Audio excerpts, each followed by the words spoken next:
Hello students. पिछले video में हम लोग कंसिस्टेंट और inconsistent pair of linear equations देख रहे थे। उसी को आगे ले चलते हैं। इसमें हम लोग एक बार फिर से रिवाइज कर लेते हैं जो अब तक हमने देखा। बहुत ही इंपॉर्टेंट चीज़ है ये, इसलिए मैं हर बार इसको एक बार रिपीट कर देता हूँ हर वीडियो में। 3 केसेस बनते थे हमारे पास। एक पेयर ऑफ लीनियर इक्वेशन अगर हो तो लीनियर इक्वेशन किस तरह का होता था? 2 लीनियर इक्वेशन होंगे अगर तो इस तरह के होंगे, a1x plus b1y plus c1 is equal to 0, और दूसरा होता है a2x plus b2y plus c2 is equal to 0। इसमें पहला केस जो बनता है केस 1, उसमें क्या होता है, 2 लाइन इंटरसेक्टिंग होती है। दोनों लाइन इंटरसेक्ट होती है मतलब कुछ इस तरह का ग्राफ बनता है। एक लाइन यूं आती है, एक लाइन यूं आती है ना। और ये दोनों लाइन किसी एक पॉइंट पे मीट करते हैं। मान लो यहाँ पर मिल रही है ये दोनों लाइंस, तो यह एक पॉइंट है जो दोनों इक्वेशन को सॉल्व कर सकता है। यही एक पॉइंट, यह पॉइंट जो है, ये वाला पॉइंट सिर्फ इकलौता एक पॉइंट है जो कि इन दोनों इक्वेशन को सॉल्व कर सकता है। कुछ खास बात है ना इसके बारे में, इस पॉइंट के बारे में बहुत ही खास बात है। ये पॉइंट जो है पहले इक्वेशन को भी सॉल्व करेगा और दूसरे को भी सॉल्व करेगा। काफ़ी इंटरेस्टिंग पॉइंट होता है ये, इसलिए इसको हम लोग बोलते हैं वन सॉल्यूशन या यूनिक सॉल्यूशन। बात समझ में आ रही है ना? Intersecting lines, one solution, unique solution, तीनों का मतलब तीनों एक ही कंडीशन है, एक ही बात है। और यह कब होता है? जब हमारा a1 divide by a2 is not equal to b1 divide by b2।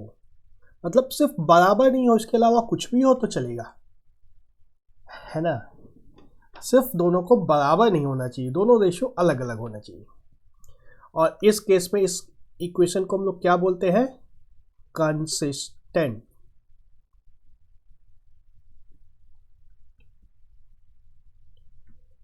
Consistent मतलब सॉल्व हो सकता है, सॉल्वेबल है ये, ठीक है ना। इसका कोई ना कोई सॉल्यूशन निकल सकता है, इसलिए हम लोग इसको बोलते हैं कंसिस्टेंट। समझ में आ रही है बात? बहुत इंपॉर्टेंट चीज है, इसलिए मैं बार बार बता रहा हूँ। उसी तरह से जब हम लोग केस 2 में आते हैं तो केस 2 में लाइंस इस तरह की नहीं बनती है, कुछ दूसरी तरह की लाइन बनती है। किस तरह की बनती है? पैरेलल लाइंस बन जाती हैं कुछ इस तरह से।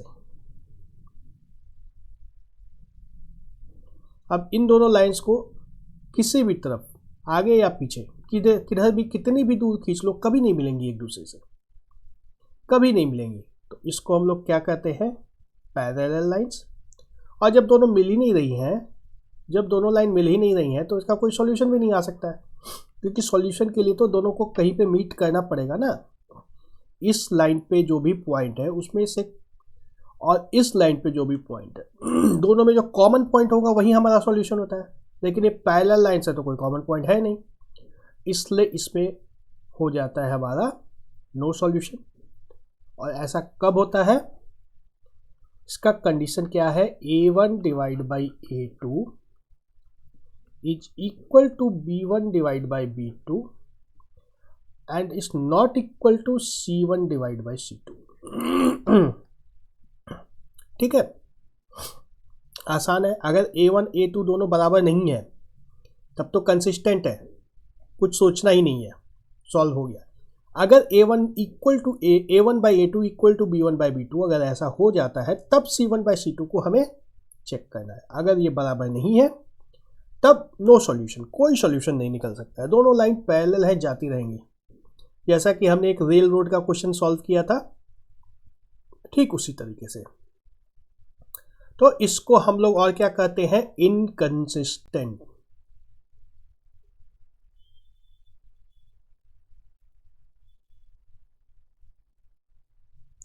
इनकंसिस्टेंट का मतलब ही है अनसॉल्वेबल। इसको सॉल्व कर ही नहीं सकते हैं, कुछ भी कर लो यह सॉल्व नहीं होगा। और जो हमारा तीसरा केस है वह क्या है, case 3, coincident lines. Coincident lines किस तरह की बनती हैं, से एक लाइन अगर यह जा रही है और दूसरी लाइन भी ठीक इसी के ऊपर आ जाती है, कुछ इस तरह से, ये इस तरह से आ जाएगी, दोनों एकदम सेम लाइन सी होती हैं। देखो रेड लाइन है, उसी के ऊपर ब्लू लाइन आ गई है। जब इस तरह का हो गया तो इसका क्या मतलब है, इनफाइनाइट सॉल्यूशन। लाइन तो दोनों दिशाओं में कहीं भी जा सकती है, कहीं स्टॉप नहीं होती लाइन, तो दोनों तरफ जाते रहती है। तो कोई भी पॉइंट, रेड लाइन का कोई भी पॉइंट ले लो, वह ब्लू लाइन पे लाई कर ही रहा है, और ब्लू लाइन का कोई भी पॉइंट ले लो, वो रेड लाइन पे लाई कर रहा है। तो इसका मतलब क्या हुआ, इनफाइनाइटली मेनी सॉल्यूशंस है, मतलब यह भी कंसिस्टेंट ही है।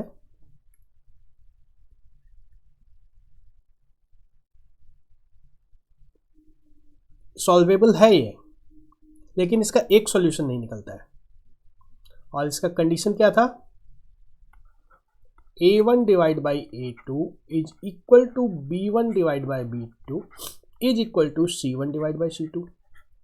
और पिछले वीडियो में हम लोग देख ही चुके हैं कि इस केस में इस इक्वेशन को या किसी भी एक इक्वेशन को कुछ पर्टिकुलर नंबर से मल्टीप्लाई करने से दूसरा इक्वेशन आ जाता है, मतलब दोनों इक्वेशन बेसिकली सेम ही होते हैं।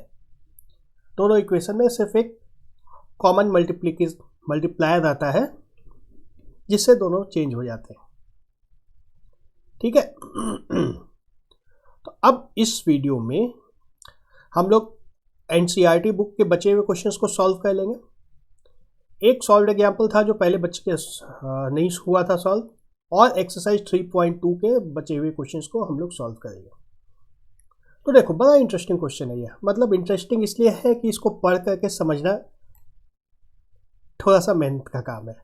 ध्यान से क्वेश्चन को पढ़ना होगा, फिर उसको समझना होगा। तो पहले तो क्वेश्चन पढ़ते हैं हम लोग, समझने की कोशिश करते हैं।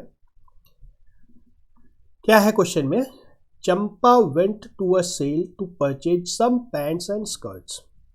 When her friends asked her how many of each she bought, she answered.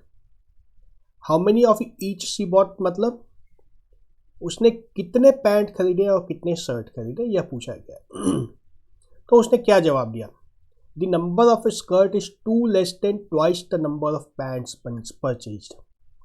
देखो number of skirts, number of skirt की बात हो रही है यहाँ पे, इसको अंडरलाइन कर देता हूँ मैं, नंबर ऑफ स्कर्ट और नंबर ऑफ पैंट्स दोनों के बारे में बात हो रही है। फिर आगे आओ, also the number of skirts is 4 less than, number of skirt फिर आ रहा है, देख रहे हो, number of skirt is 4 less than 4 times the number of pants purchased। मतलब नंबर ऑफ पैंट और नंबर ऑफ शर्ट के बारे में ही कुछ पहेली बुझा दी उसने। तो इस तरह के क्वेश्चन में सबसे पहले क्या होता है कि क्वेश्चन को पढ़ना है और उसके लिए सही इक्वेशन फ्रेम करना है। इक्वेशन फ्रेम करने के लिए हमें क्या चाहिए होता है, वेरिएबल। सबसे पहले हमारे पास वेरिएबल क्या है, नंबर ऑफ स्कर्ट्स पता नहीं है हमें, x मान लेना है, मान रहे इसलिए लेट, और नंबर ऑफ पैंट्स इसको मान लेना है y। अब आओ पहले पार्ट को फिर से पढ़ो, the number of skirts is 2 less than twice the number of pants purchased. 2 less than twice the number of pants purchased, मतलब नंबर ऑफ पैंट्स वाई है, नंबर ऑफ पैंट्स वाई है, फिर उसके बाद क्या, twice the number of pants purchase कितना होगा, 2y, और 2 लेस देन इससे 2 कम है, 2 less than twice the number of pants purchase, मतलब 2 गुना जो है y उससे 2 कम है। क्या है इससे 2 कम, नंबर ऑफ स्कर्ट्स x। यह पहला इक्वेशन है, कैसे बना समझ में आ रहा है। देखो twice the number of pants purchased, number of pant जो है उसका 2 गुना, और फिर उससे कम 2 लेस देन, उससे 2 कम है, क्या कम है, number of skirts. Also the number of skirts कितनी है, x is 4 times the number of pants purchased. Number of pants जो है उससे उसके 4 गुना, 4 times the number of pants, 4y इससे कितना कम है, 4 कम है। ठीक है, ये 2 इक्वेशन हमारे बन रहे हैं। कैसे बन रहा है इक्वेशन, समझ में आ रहा है? इक्वेशन बन गया तब तो सॉल्व कर ही लोगे, मेरे को कोई डाउट नहीं है इसमें, बहुत सीख चुके इक्वेशन को सॉल्व करना। क्या करते हैं इसमें हम लोग, पहले इक्वेशन को लेना है, इसमें y की वैल्यू निकाल देनी है। y की वैल्यू क्या आ जाएगी, x + 2 डिवाइड बाई 2। और दूसरा इक्वेशन भी उसी तरह से y की वैल्यू निकाल देनी है, इसमें भी y की वैल्यू क्या आएगी, x + 4 डिवाइड बाई 4। सॉल्व करके दिखा दिया जाए इसको।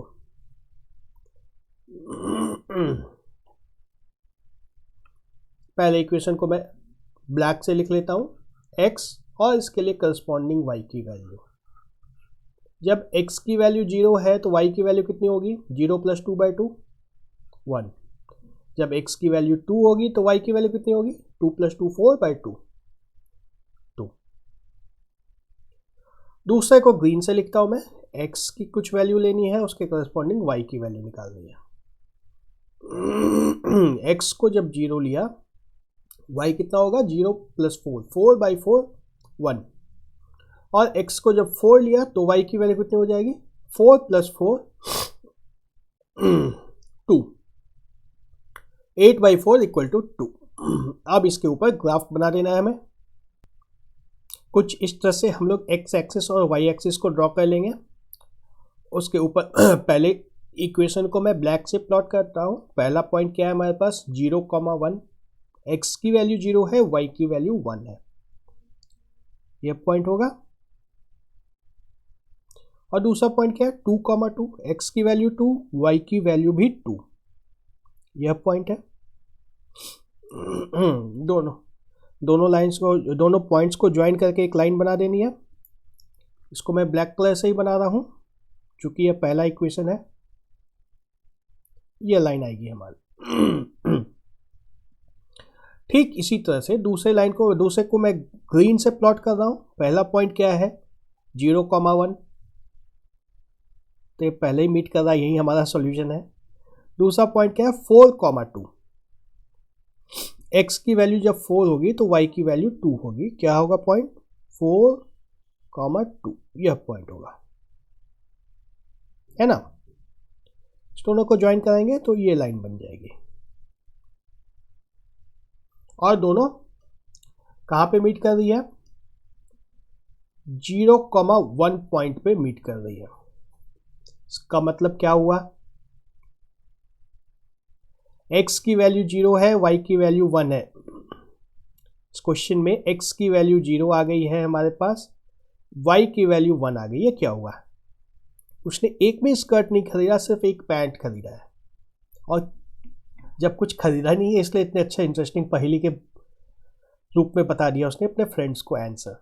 सेट करके देखो, y की वैल्यू को अगर यहाँ पे 1 रखेंगे तो x की वैल्यू 0 आ जाएगी, 2 - 2 0 आ रही है। ठीक उसी तरह से वहाँ y की वैल्यू 1 रखेंगे तो x की वैल्यू 0 आ जाएगी, 4 - 4 0। तो उसने एक भी स्कर्ट नहीं खरीदा है और एक पैंट खरीदा है। और इसी को बताने के लिए लंबी से पहेली बता दी थी। समझ में आ रहा है? चलो अब एक्सरसाइज 3.2 के जो क्वेश्चंस बचे हुए थे उसको भी डिस्कस कर लेते हैं हम लोग। पहला क्वेश्चन है, form a pair of linear equations in the following problems and find their solution graphically. 10 students of class 10 took part in a mathematics quiz. If the number of girls is 4 more than the number of boys, find the number of boys and girls who took part in the quiz. यहाँ पे हमारे पास variables क्या है, number of boys और number of girls हमारे पास variable है। Variable assume कर लो, let number of boys is equal to x number of girls is equal to y. ठीक है, अब क्वेश्चन पे फिर से आओ। 10 students took part in a mathematics quiz. इसका मतलब क्या है, x प्लस वाई, यही होगा total number of students who took part in the quiz. यह हमें दिया हुआ है 10, यही हमारा पहला इक्वेशन हो जाएगा। If the number of girls is 4 more than the number of boys, number of girls कितना है y, ये नंबर ऑफ बॉयज जो था x, इससे ज्यादा है, कितना ज्यादा है 4 ज्यादा है। यह हमारा दूसरा इक्वेशन होगा। ठीक है, दो इक्वेशन जब हमारे बन गए हैं तब तो इसको सॉल्व कर ही लोगे, बहुत सारे सॉल्व कर चुके हैं हम लोग। ग्राफ ड्रॉ कर देना, इसका इंटरसेक्शन पॉइंट जो आएगा वही हमारा सॉल्यूशन होगा। क्वेश्चन 1 का सेकंड पार्ट है, 5 pencils and 7 pens together cost ₹50, whereas 7 pencils and 5 pens together cost ₹46. Find the cost of 1 pencil and that of 1 pen. मतलब हमें वेरिएबल चाहिए सबसे पहले तो दो, तो let cost of 1 pencil is equal to x, उसी तरह से cost of 1 pen is equal to y। पहले पार्ट में अब देखो क्या दिया है, 5 pencils and 7 pens cost ₹50। 5 pencil का दाम कितना है x, प्लस 7 पेन का दाम कितना है y, कितना होगा यह 50। यह पहला इक्वेशन। दूसरे पार्ट में क्या दिया है, 7 पेंसिल एंड 5 पेन, 7 पेंसिल और पेंसिल का दाम x, प्लस 5 पेन, पेन का दाम y, ये दोनों मिलकर के कितना दाम होता है ₹46। यह हमारा बन गया दूसरा इक्वेशन। आसान है, अब तो इक्वेशन बन गया, तब तो काम हो ही गया, कुछ नहीं बचा है फिर। क्वेश्चन 2 और 3 हम लोग पहले ही डिस्कस कर चुके हैं पिछले वीडियो में, ध्यान है ना। क्वेश्चन 4 पे आते हैं। Which of the following pair of linear equations are consistent और inconsistent? If consistent obtain the solution graphically. तो जो हमारा पहला क्वेश्चन है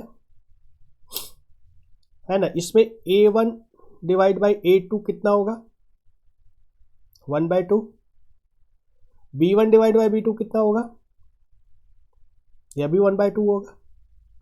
a1 by a2 equal to b1 by b2 हो गया, तो हमें c1 बाई c2 को भी चेक करना होगा, वो कितना है 5/10 इज इक्वल टू 1/2, मतलब तीनों बराबर हो गए। पहले क्वेश्चन में क्या हुआ, a1 by a2 is equal to b1 by b2 is equal to c1 by c2। इसका मतलब क्या है, कोइंसिडेंट लाइंस। कंसिस्टेंट तो होगा, यहां पे कंसिस्टेंट है। देखो यहां दिख रहा है, इस इक्वेशन को अगर 2 से मल्टीप्लाई कर देंगे तो यह इक्वेशन मिल जाएगा, इंटू 2 कर दो यहाँ पे तो पूरा का पूरा इक्वेशन मिल जाएगा। पैरेलल लाइंस का इक्वेशन इसी तरह का कुछ होता है, ठीक है ना। दूसरे इक्वेशन के लिए निकाल देते हैं अब हम लोग, a1 a2 b1 b2 c1 c2। a1 by a2 हमारा कितना होगा सेकेंड इक्वेशन के लिए 1/3, b1 बाई b2 यह भी 1/3 होगा, c1 by b2 c2 8/16 is equal to 1/2 हो जाएगा। मतलब इस बार क्या हुआ, a1 divide by a2 is equal to b1 divide by b2 is not equal to c1 divide by c2। इसका मतलब क्या होता है, पैरेलल लाइन से, ये सब याद रखना है। पैरेलल लाइन का मतलब होता है इनकंसिस्टेंट, ठीक है। देखो क्वेश्चन में देखना अभी, if consistent obtain a solution graphically. Exam में अगर आता है तो इनकंसिस्टेंट वाले के लिए ग्राफ बनाने की जरूरत नहीं है, सिर्फ कंसिस्टेंट पे ग्राफ बनाना होगा। ठीक है, थर्ड पार्ट पे आ जाए इसके।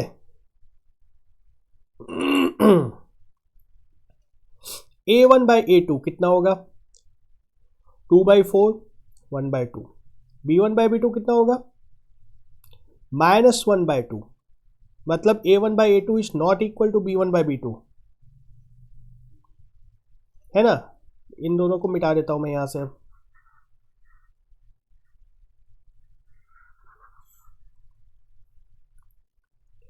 तीसरे क्वेश्चन में क्या है? A1/A2 is not equal to B1/B2। और देख रहे हैं नंबर्स मैच हो रहा है, सिर्फ साइन मैच नहीं हो रहा है। इसको भी ध्यान रखना है। साइन मैच नहीं हो रहा है मतलब नहीं हो रहा है। साइन मैच नहीं हो रहा है मतलब इंटरसेक्टिंग लाइंस होगा, कंसिस्टेंट होगा इक्वेशन। ठीक है, इस केस में C1 C2 निकालने की कोई जरूरत नहीं है। चौथे क्वेश्चन पे आ जाए। A1/A2 इस बार कितना होगा? 2/4 1/2। B1/B2 कितना होगा? -2/-4, फिर से 1/2 आ जाएगा। देखो इस पर दोनों माइनस कैंसिल हो गया है, तो ये दोनों बराबर हो गया, तो C1/C2 निकालना होगा हमें। ये कितना होगा? 2/5। माइनस और माइनस कैंसिल हो जाएगा। तो इसमें क्या हो रहा है? A1/A2 is equal to B1/B2 is not equal to C1/C2। इसका मतलब क्या है? पैरेलल लाइंस है, इनकंसिस्टेंट पेयर है।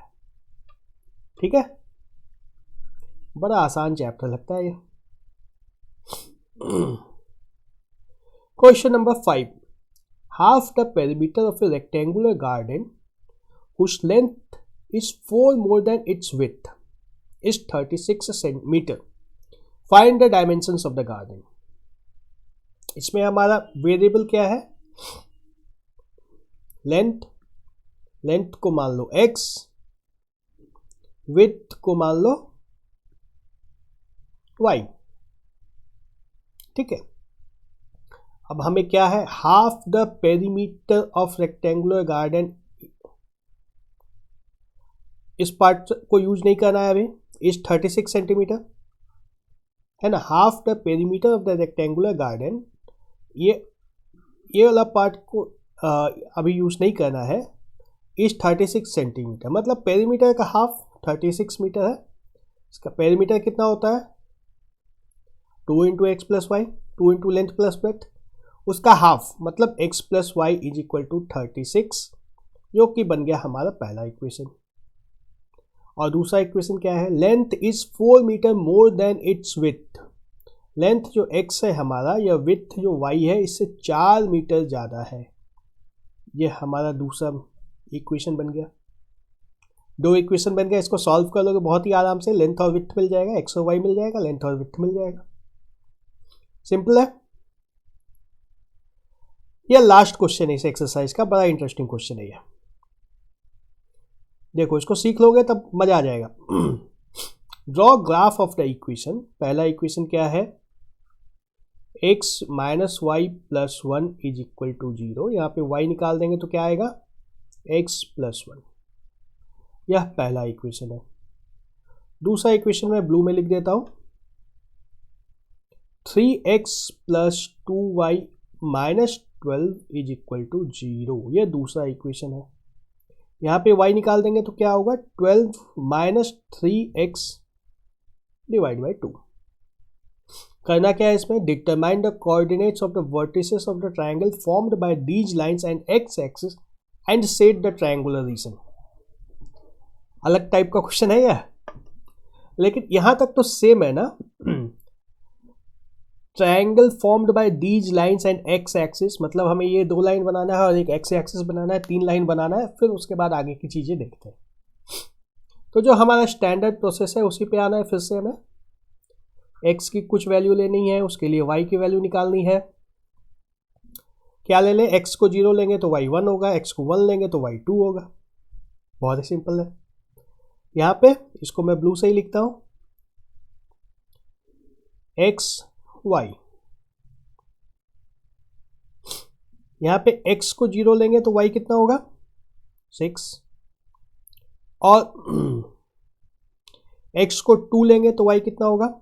देखो मैं 1 नहीं ले रहा हूँ, यहाँ पे 1 लूँगा तो मेरा नंबर यहाँ पे क्या आ जाएगा? 9/2 4.5 नहीं लाऊंगा मैं, 2 रख लेंगे तो 6/2 3 आ जाएगा, सीधा सीधा नंबर आएगा, है ना। ये चीज़ें धीरे धीरे सीख जाओगे। अब इन दोनों को हमें प्लॉट कर लेना है। तो मैं x एक्सिस और y एक्सिस को ब्लैक में ड्रॉ करूंगा, और दो लाइंस के दो कलर तो दिए हुए हैं ही हमें ऑलरेडी।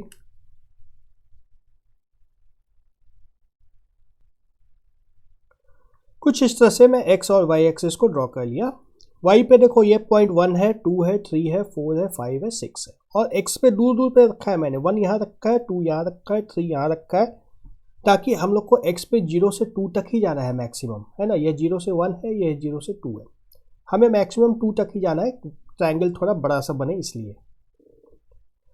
पहले इक्वेशन को ग्रीन से प्लॉट करता हूं मैं।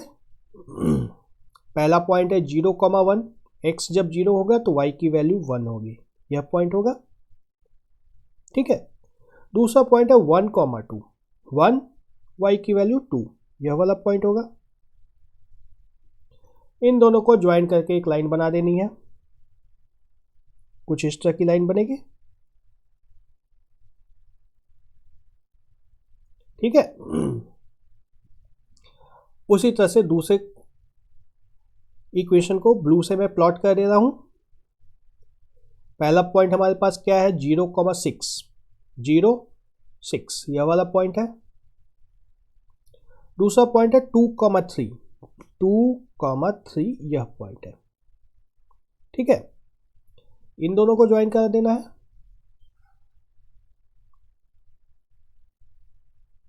यह लाइन बनेगा। और हमें अब क्या करना था, याद आ रहा है? दोनों लाइन और x एक्सिस कौन सी है? यह हमारी x एक्सिस है, लिखा हुआ भी है मैंने। x एक्सिस ये ग्रीन लाइन और इस ब्लू लाइन को ज्वाइन कराना है। तो ग्रीन लाइन जो छोटी रह गई इसको आगे बढ़ा देता हूं, ग्रीन लाइन को आगे बढ़ा देना है।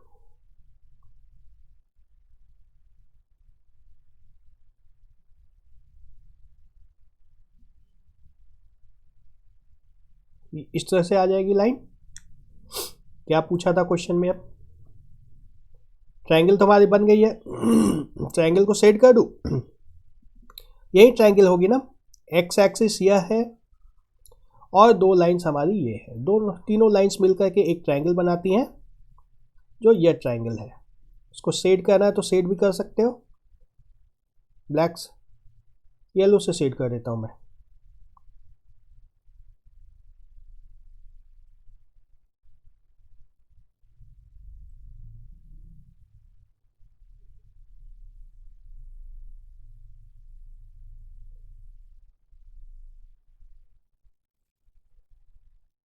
ठीक है, इसी ट्रायंगल की हम लोग बात कर रहे थे। क्वेश्चन में कुछ और भी पूछा गया था। क्या पूछा गया था? Determine the coordinates of the vertices of the triangle. Triangle तो मिल गया, अब इसके वर्टेक्स का कोऑर्डिनेट भी हमें चाहिए। यही ट्रायंगल है, दिख रहा है बड़ा सा। ये पॉइंट क्या है? 3,2, यही इसका कोऑर्डिनेट 2,3 है ना। x पहले x लिखते हैं उसके बाद y लिखते हैं। यह पॉइंट 2,3, यह पॉइंट क्या है? 4,0, और यह पॉइंट क्या है? -1,0। यही तीन इसके वर्टेक्स होंगे, ठीक है। इसी के साथ एक्सरसाइज 3.2 कंप्लीट होता है। प्रैक्टिस तुम लोग दूसरी बुक से भी कर सकते हो, सारे क्वेश्चंस बन जाएंगे, कुछ भी बचा हुआ नहीं है। ग्राफ से रिलेटेड जितने भी क्वेश्चन है सब बनने चाहिए, ठीक है।